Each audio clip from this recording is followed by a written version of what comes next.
Hello everyone and welcome to the Governors for Schools podcast. I'm Ashley, a Communication and Engagement Manager at Governors for Schools, and I'm delighted to be with you today for our newest episode. We're now 4 weeks into our Counting the Cost campaign, which aims to highlight how governors can support schools during the current cost of living crisis. With research from Strictly Education commissioned for National School Governors Awareness Day 2023 showing that 91% of survey respondents had already discussed the cost of living crisis on their board this year, it's clear that cost of living is something on many school governors' minds. In last week's episode, we considered the costs affecting educational opportunities and learning.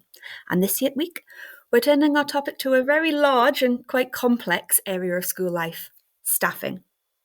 We're going to be looking at retention efforts and wellbeing in the sector, as well as some common recruitment challenges that schools are facing right now. This is not a very small feat when you think budgets are tight and times are tough, but it's a really important conversation for us as governors to have. Before we jump in, I think it's important to take a moment to look at the backdrop of the conversation as well. Media coverage surrounding teachers' pay and working conditions have certainly hit the headlines in recent months. Schools across the country have been affected by industrial action and increasing turnover rates. As a result, governors may find themselves navigating a rather difficult terrain as the cost of living crisis continues to grapple schools across the country. There's a lot to think about in this area, from issues around staff wellbeing, retention, recruitment, staff development, and a lot more. So we appreciate that when it comes to staffing, it can seem a little overwhelming. But the good news is, to help us explore the staffing landscape, we've got a very special guest today on the Governors for Schools podcast. I'm delighted to be joined by Gemma Scotcher, Director of Communications and Public Affairs at Education Support. Gemma, welcome to the Governors for Schools podcast. Hello, Ashley. It's really nice to be here. Thank you for taking the time to join us today. And before we jump into some of the challenging questions at hand, I wonder if you could help our learners understand a little bit more about Education Support. What does Education Support do? Yeah, absolutely. So Education Support is the UK's only charity focused on the mental health and wellbeing of everyone working in education. We have been around for 145 years. And if you're wondering why you haven't heard of us, we used to be called the Teachers Benevolent Fund. And people always nod and go, oh, yes, I remember. But we're Education Support. We have been for a while. We have a range of services for teachers and education staff. We have a free helpline that you can call 08000 562 561. You can call 24/7 and talk to a qualified counsellor about whatever's going on for you. You may also be at a school that actually has an Education Support Employee Assistance Programme. And we also provide supervision for school leaders, professional supervision. We also have, which is very relevant to this conversation today, we have a grants programme where we provide emergency short-term financial support for people working in education as well. So we're very close to a lot of what's happening on the ground because of the cost of living and broader environmental stuff that's happening and how the workforce is doing generally. Difficult time indeed, but I think it's clear that your organisation, and certainly Governors for Schools as well, we're very much rooted around helping the sector flourish in the areas that we're focused in. Would you agree? Oh, absolutely. Yeah, we're that's really what we're about. We believe that better mental health and wellbeing leads to better education. And, we care about how the workforce is doing in and of itself because they're humans, they're people, they're working and their mental health matters. But also for the kind of broader social piece, them doing their job well, feeling well, going into work every day, feeling the best that they can be and doing the best job possible. That affects kids, the future generation, our nation generally. So it matters on an individual level, and it really matters on a kind of bigger national social scale as well. Absolutely. And I think the cost of living crisis really is making it quite difficult for many schools to flourish right now. And I think the cost of living crisis, it's really compounding some of those issues we see around recruitment and retention. I'm wondering, what role do you think charitable organisations such as ours play or should play in tackling this problem? Yeah. I mean, I think right now it's a big question and it's a big answer because I think we definitely have a role to play, not least because at the minute we're in a situation where public services are stretched in every direction, right? Yeah. Schools are really hoovering up all that's left over and not being caught by the wider public services, and particularly services for children and young people. There's so much need in the system.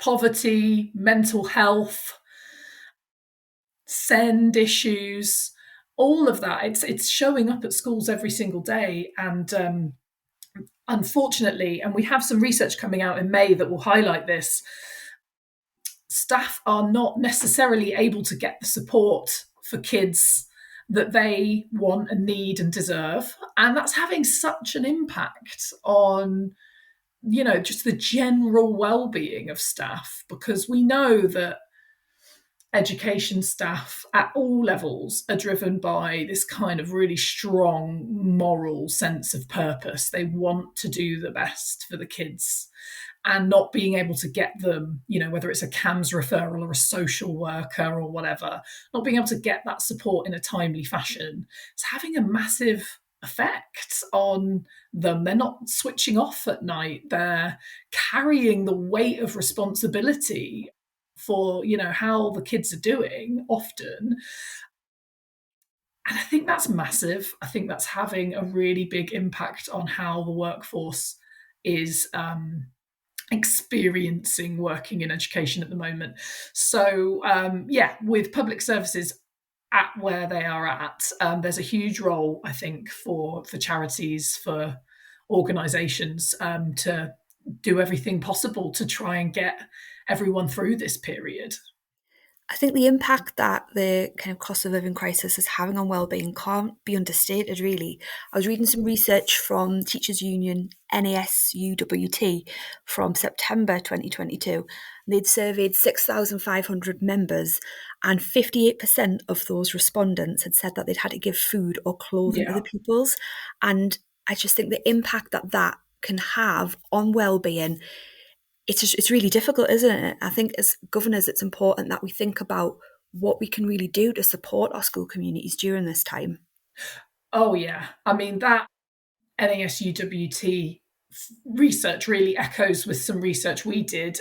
We launched our Teacher Retention Commission back in December, and we had some survey statistics that supported that.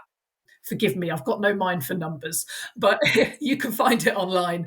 But, we had really big percentages of staff who were feeding kids, washing their uniforms, supporting the kids emotionally, supporting their colleagues emotionally, helping to resolve family conflict, all of this stuff that is so much bigger and wider than what we traditionally consider to be the job of teaching and learning.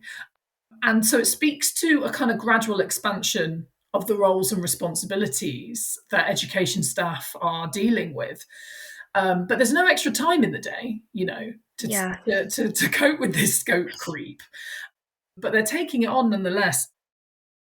And I think the other thing that I just want to say is, on the cost of living point, is that's very real.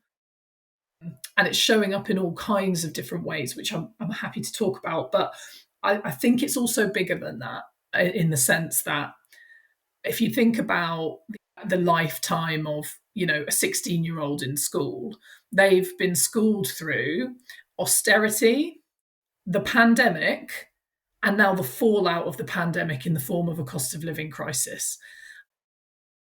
That is an awful, period to be in. Internally at Ed Support, we refer to it as the austerity COVID sandwich. Awful, what an unappetizing sandwich. And so it is much, much bigger than just in this moment.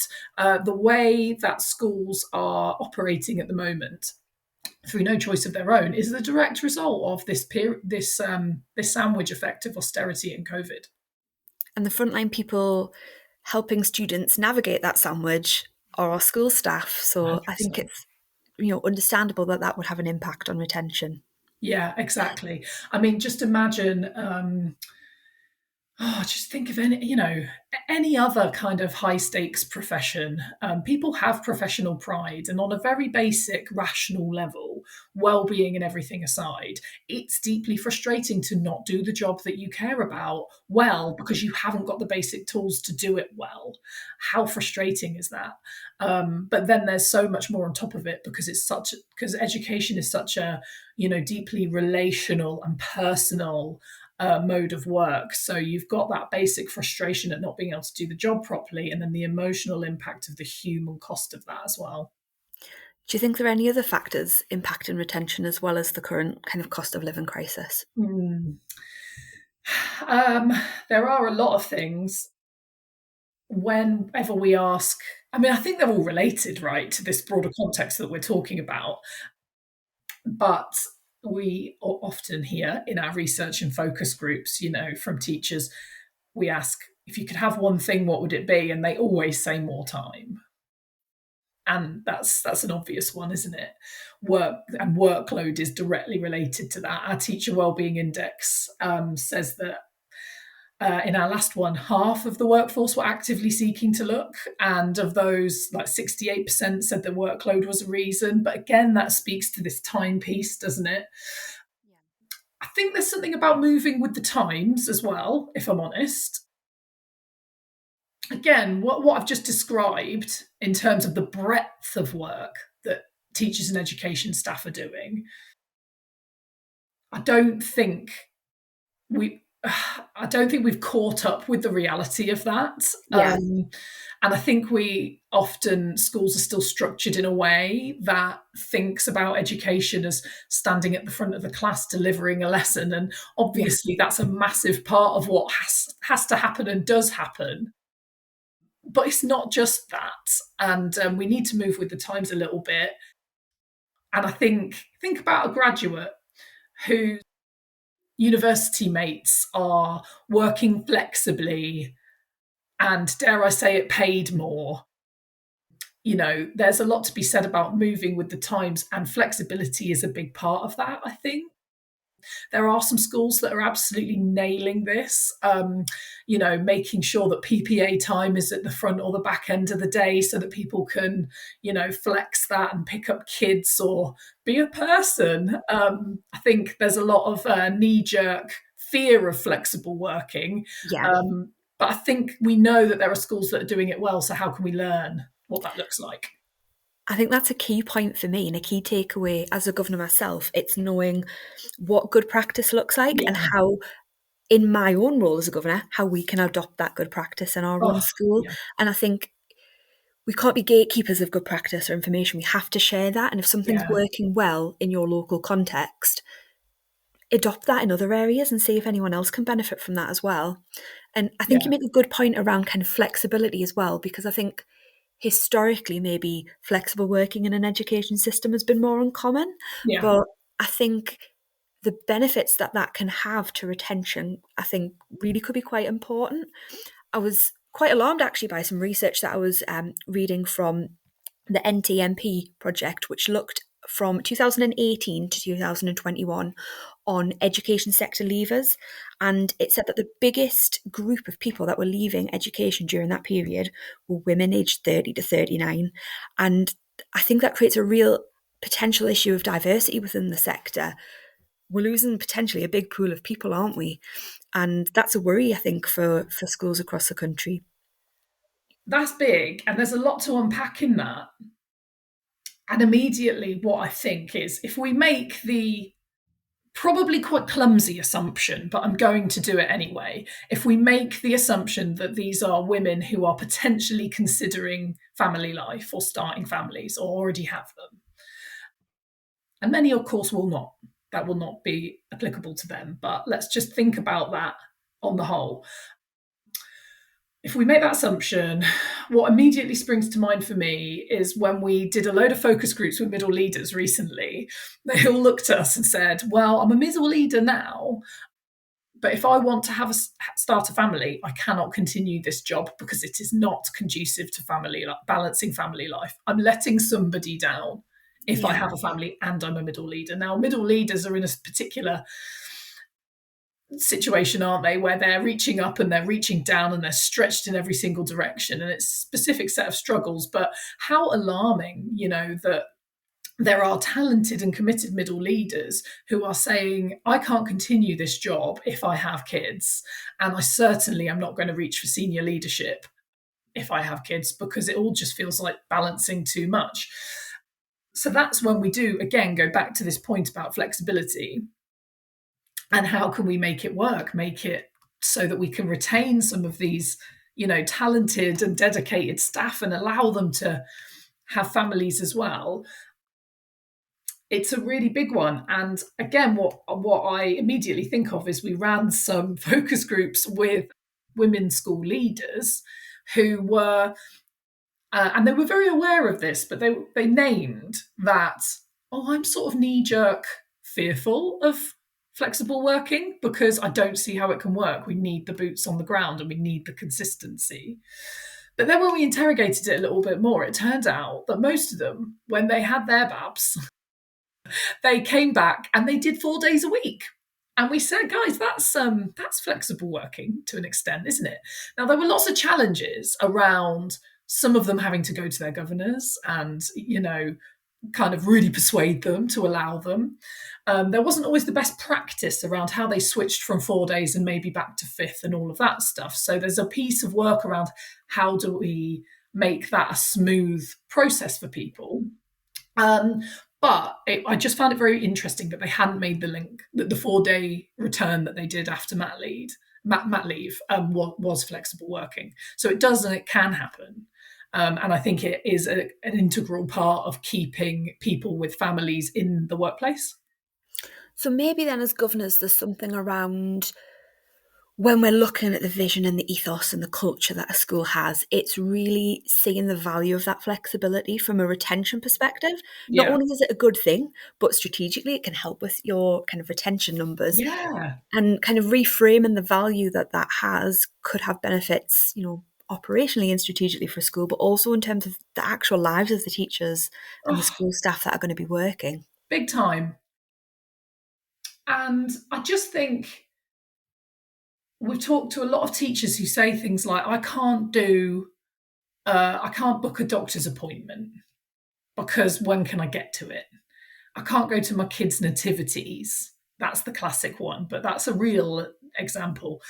And I just think if your teachers feel so much like their day is so inflexible that they can't do basic stuff like get to the doctors, get to the dentist, and jump out for, little Jimmy's nativity, then there's something very, very inflexible about the structure of work. And that's just not what the rest of the world is, not what a lot of the rest of the world is experiencing. So when people are taking stock of, is this sector the right place for me to be working, that will be a massive factor. So yes, I think the retention piece is big here. I think that's linking into some of the recruitment challenges as well across the sector, because if you have other roles, as you mentioned previously, roles that maybe pay more than a role in an educational setting that have that flexibility, if the sector's maybe less attractive in that perspective, we do risk having an issue of actually being able to appoint people to roles as well. So there's lots for governors to think about. But yeah, and there's something there about and a lot of schools and boards do think about this, but I'm always thinking about what can education learn from other sectors. And I guess there's a couple of things.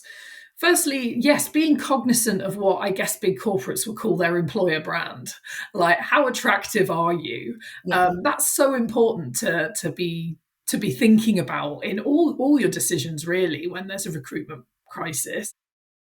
The other thing from the private sector is, really this top-notch, good quality HR that can think about stuff like flexibility and give really good quality advice on HR issues and make sure that the happiness of people is a strategic priority in the same way that, and don't get me wrong, I'm not saying the private sector is some kind of heavenly place where there's no people issues, but making it a strategic priority in the same way that the private sector can do has its benefits and is not something that's consistent across the education sector.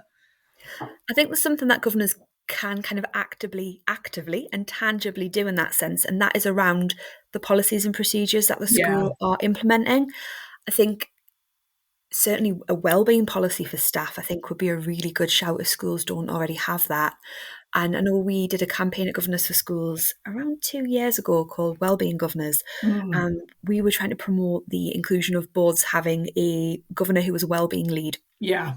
who would take that kind of strategic priority on a board to really look at well-being. And I think if we can get well-being right, I think that could be a real powerful tool to aid in retention of roles. Oh, massive. And yeah, just to echo your point, governors have a huge, huge, huge role to play here. And I think a big part of that is the heads and being that point for them where they can go for support. We know from our teacher wellbeing index that school leaders, unfortunately, are most at risk of, insomnia, burnout, emotional exhaustion. Like, it's hard going, and we hear so often that it's lonely at the top. Yeah. So what is that kind of supportive buffer that governors can play or be in relation to the head? So who on the board can really have that relationship with the head where they look and they go, how are you? No, but really, how are you? And can that conversation really happen authentically? I think that's, if I were to boil it down, that's one of the most important roles that governors can play in this space.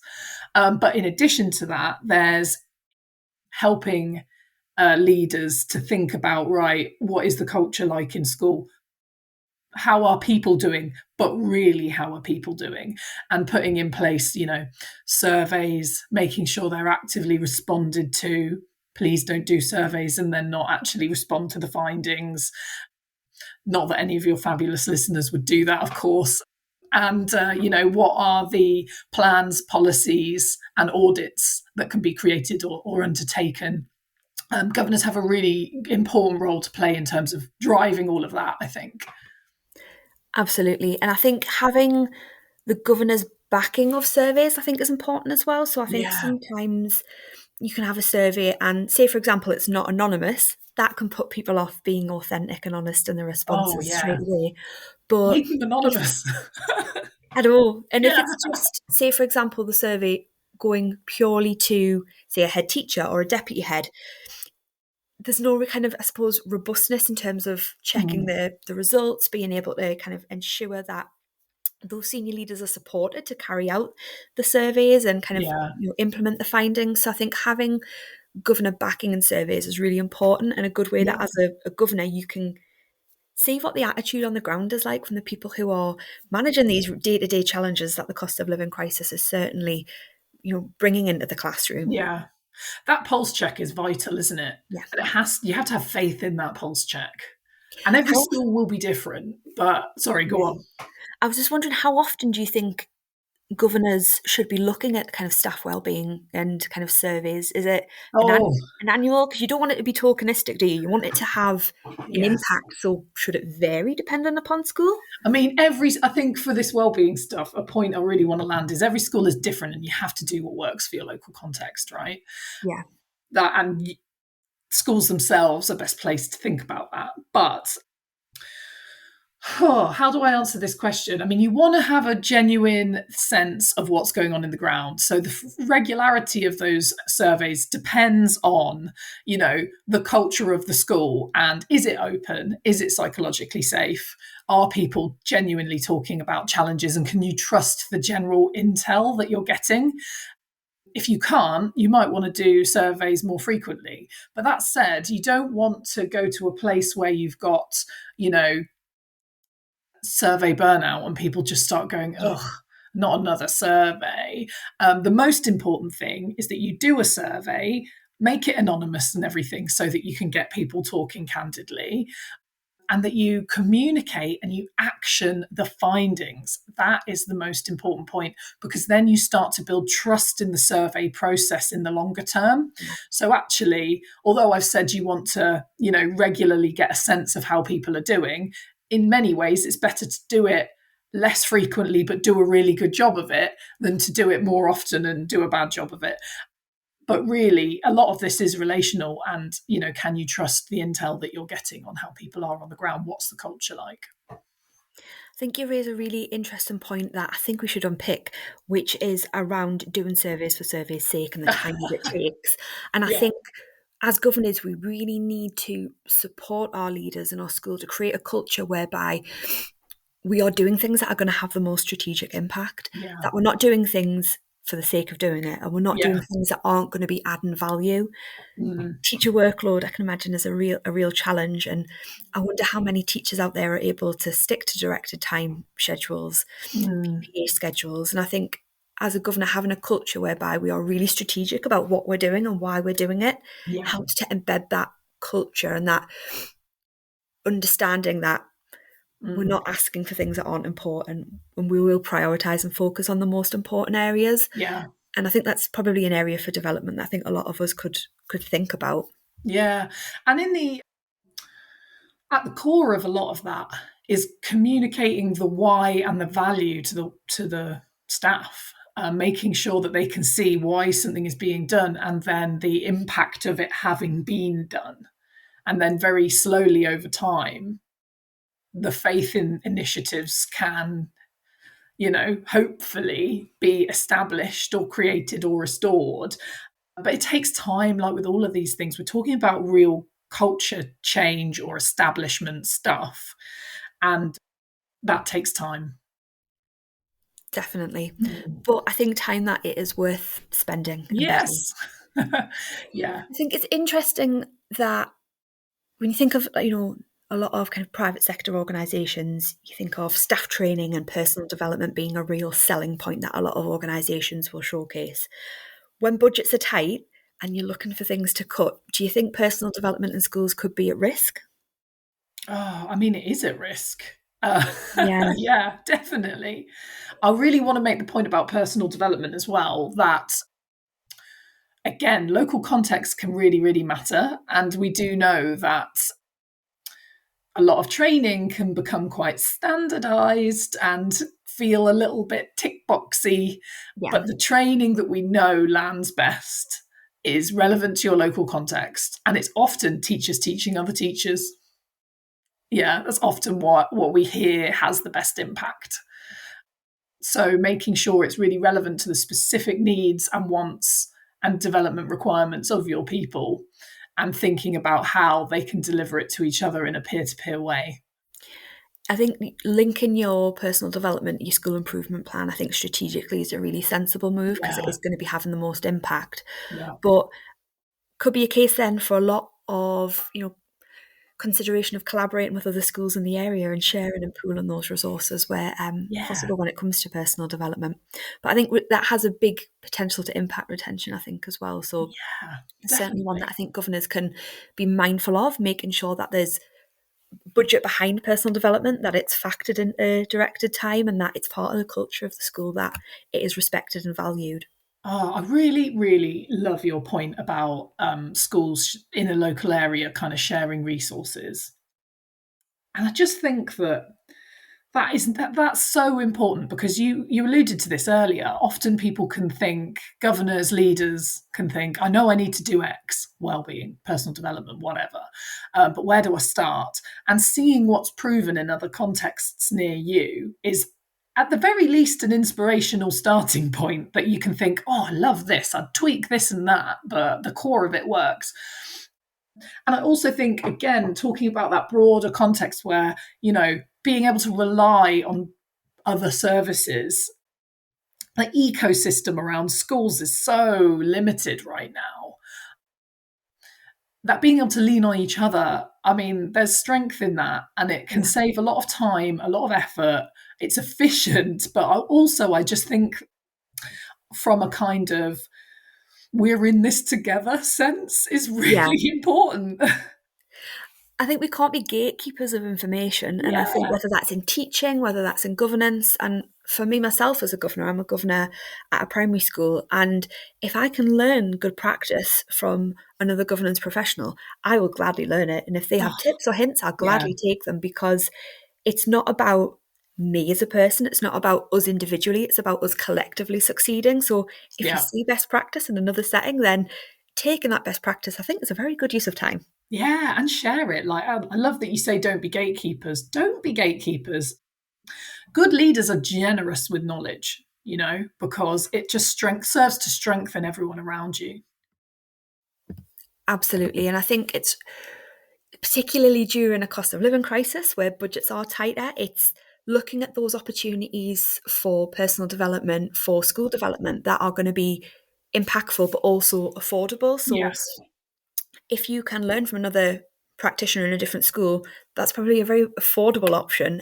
Yeah. And I guess there's a lot of support across the charity sector that both governors and school staff and teachers can take advantage of. So here at Governors for Schools, for example, we have a whole host of free governor resources, from monthly webinars, e-learning resources, and we even do a 2-day digital conference in September every year that are free for people to take part in. And Brilliant. that's free knowledge that we actively want to share with the sector. And I imagine there are lots of other organisations that are providing that free support as well. Oh, absolutely. Well, we all of the stuff I've mentioned around wellbeing audits, plans, mental health action plans, all of that stuff, all free, all on our website. If you and your head are thinking, how can we get started on our staff wellbeing journey, head to the Ed Support website, because there's loads of free stuff on there.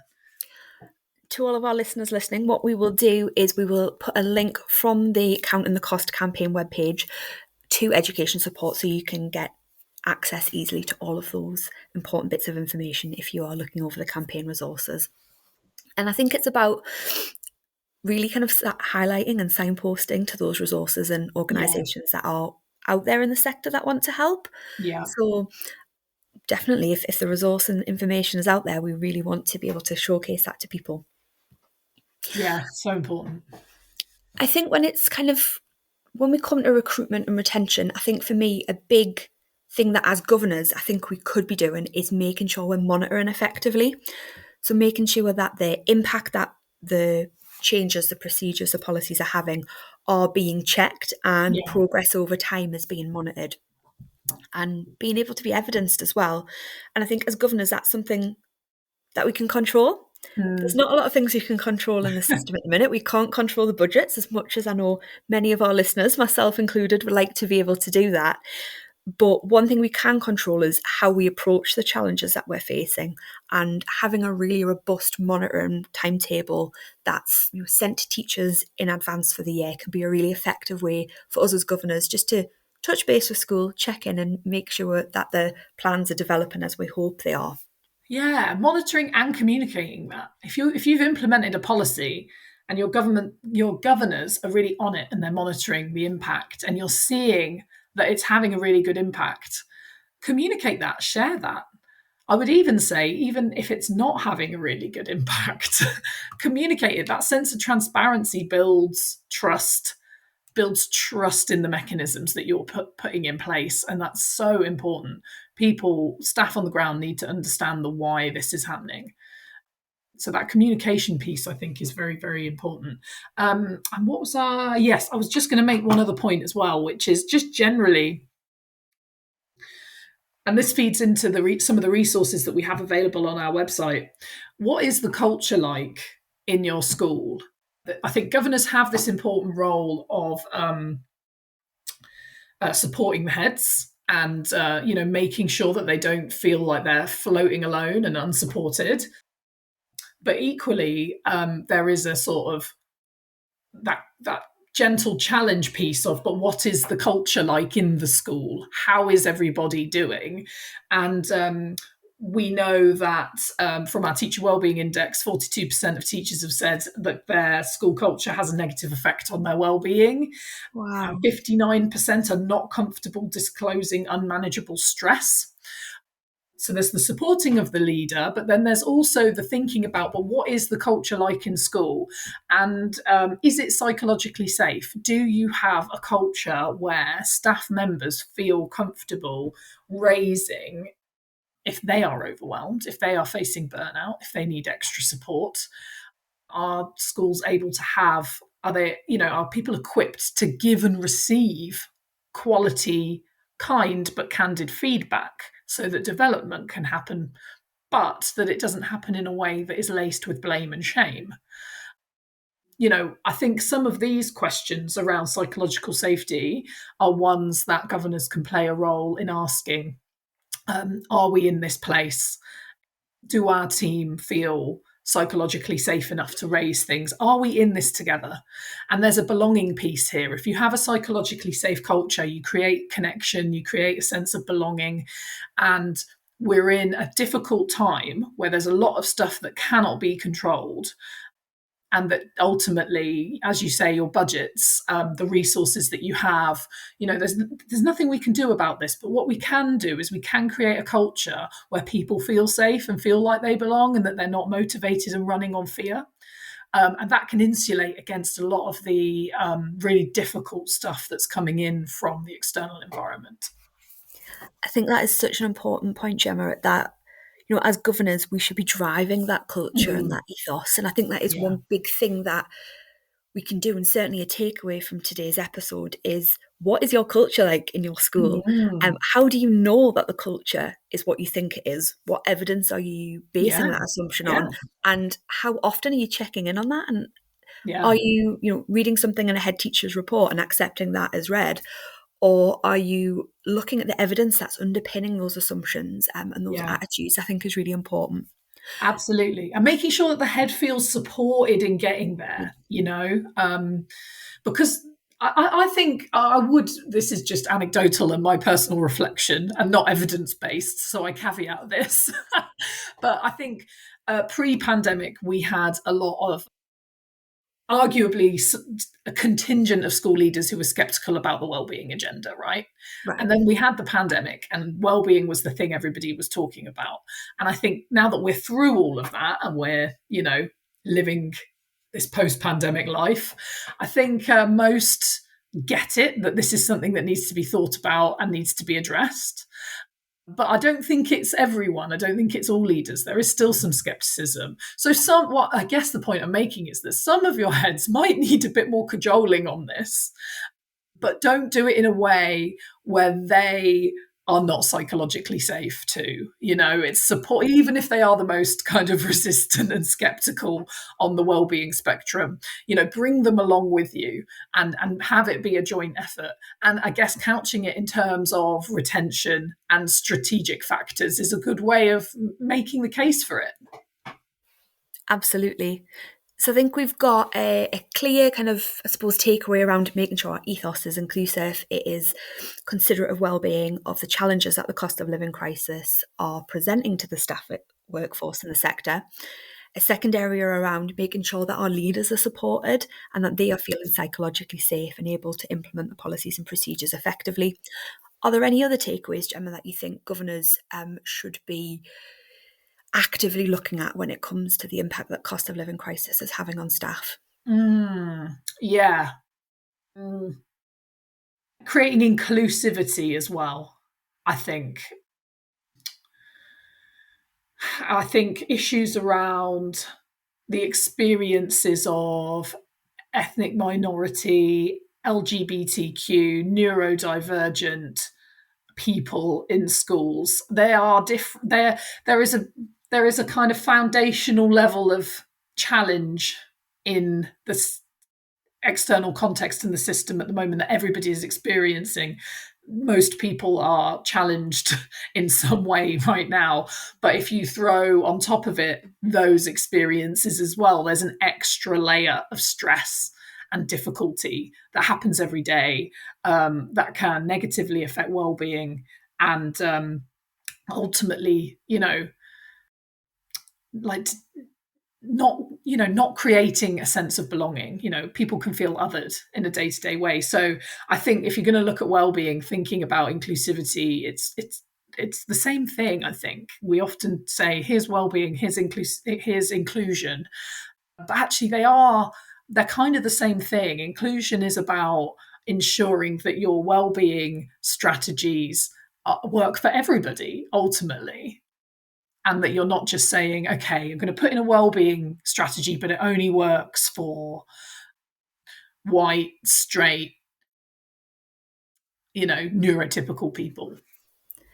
Exactly. And we don't want our policies and procedures to alienate anyone Yeah. or not be supportive. So I think Yeah. governors being mindful that the staff and the pupils that they are supporting in their school, there is no typical pupil, there is no typical member of staff. Yeah. Everyone's unique. Everyone's coming to the education system with Mm. different skills and qualities and experiences. Yeah.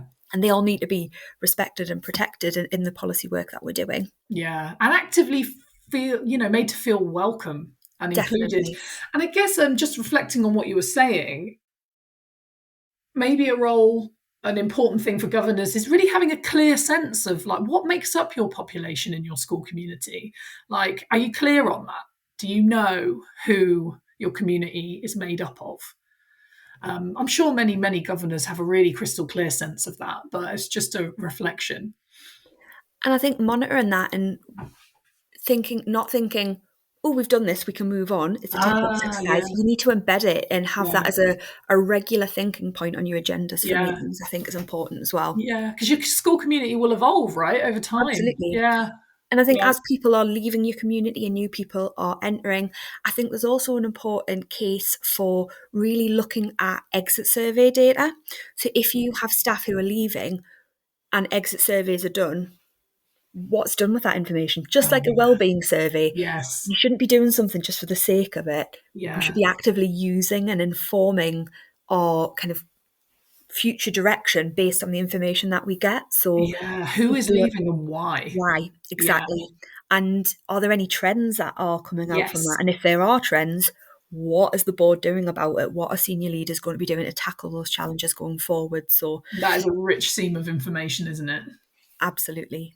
And I think when we start this conversation, there's so many areas when it comes to staffing, aren't there? From recruitment, from Mm, retention, from well-being, development, and it can seem a little overwhelming, can't it? But yeah, I think there are key takeaways that governors can be mindful of and do to really enhance their practice when it comes to staffing, because it is such a big area, and governors, as we know, are responsible for lots of areas, including this area too. So certainly lots of food for thought for our listeners today when it comes to staffing.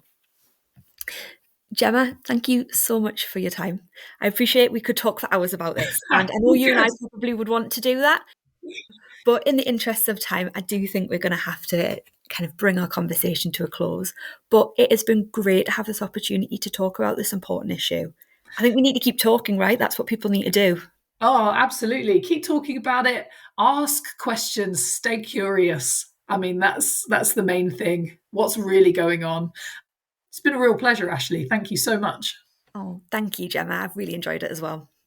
Now, if our listeners would like to discover more about education support, we've placed some helpful links on our campaign resources page, and you can find that at www.governorsforschools.org.uk.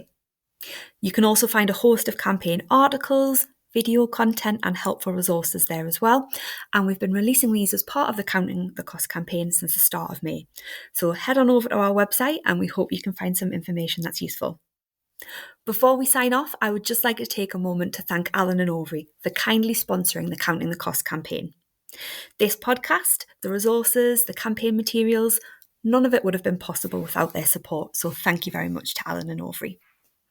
Now, our listeners might already know that next week is actually National Volunteering Week. This is an annual celebration of the contribution that volunteers make to their local communities.